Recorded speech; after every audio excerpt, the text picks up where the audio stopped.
Hello అందరికీ. నేను చాలా బాధలో ఉన్నా అండి. ఎందుకంత బాధ అంటే, మనం మనుషుల్ని ఎంతగానో పిచ్చివాళ్ళలా ప్రేమిస్తాం, రెస్పెక్ట్ ఇస్తాము. మనవాళ్ళు అని చెప్పేసి నెత్తిన పెట్టుకుంటాము. ఎంత చేసినప్పటికీ కూడా ఏదో ఒక టైంలో వాళ్ళ బుద్ధి అనేది చూపించుకుంటారు. కానీ నేచర్ ఎప్పుడూ కూడా మనకి ఎప్పుడూ హ్యాపీనెస్‌నే ఇస్తుంది. మనల్ని ఎప్పుడూ హర్ట్ చేయదు. ఎప్పుడూ తను అదొక రకమైన బాధని మనకెప్పుడూ ఇవ్వదు. ఎప్పుడూ హ్యాపీనెస్‌నే ఇస్తుంది.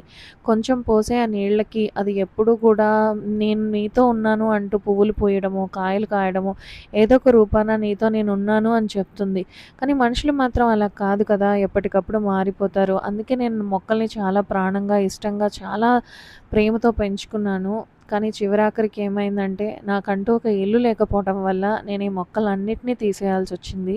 నేనెంతో ప్రేమగా, ప్రాణంగా పెంచుకున్న మొక్కలు కేవలం నాకంటూ ఇల్లు, నాకంటూ ఒక్క చిన్న స్థలమో, ఇల్లో ఏదో లేకపోవటం వల్ల వీటన్నిటిని నేను అలా నిర్దాక్షిణ్యంగా వదులుకోవాల్సొచ్చింది. స్టార్టింగ్‌లో చాలా బాగా పెట్టుకోండి, పెట్టుకోండి. మీకు అంటూ ఒక అవగేషన్ ఉండాలి. మొక్కల్ని పెట్టుకోండి అని చెప్పిన వాళ్ళు, తర్వాత మళ్ళీ మధ్యలో మారిపోయి, మా మేడ పాడైపోతుంది, మా ఇల్లు పాడైపోతుంది, మీరెందుకు మొక్కలు పెట్టారు, తీసేయండి అన్నప్పుడు నా మనసంతా ఒక రకంగా అయిపోయిందండి.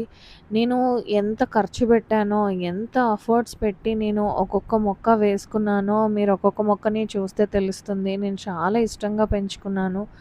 ఒక్కొక్క మొక్క ఎక్కడెక్కడో దూర దూరాల నుంచి వెళ్ళి నేను తెచ్చుకున్న మొక్కలన్నీ గూడా నేను ఇప్పుడు ఒక్క మొక్క కూడా ఉంచకుండా అన్నీ తీసేయాల్సొచ్చింది.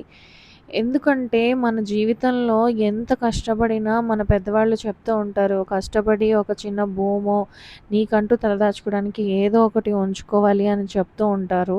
అది ఇదేనండి. ఇలాంటి టైంలోనే మనకనిపిస్తా ఉంటది. మనం ఎలాంటి టైంలోనైనా సరే మనకంటూ ఒక భూమి, ఇల్లు ఏదో ఒకటి ఉండాలి అని. ఇక్కడ చూపిస్తున్న ఏ ఒక్క మొక్క కూడా ఇప్పుడు నాతో లేదండి. ఇంకెప్పటికీ మొక్కల్ని పెంచలేనేమో అన్న నిరాశ కూడా ఉంది.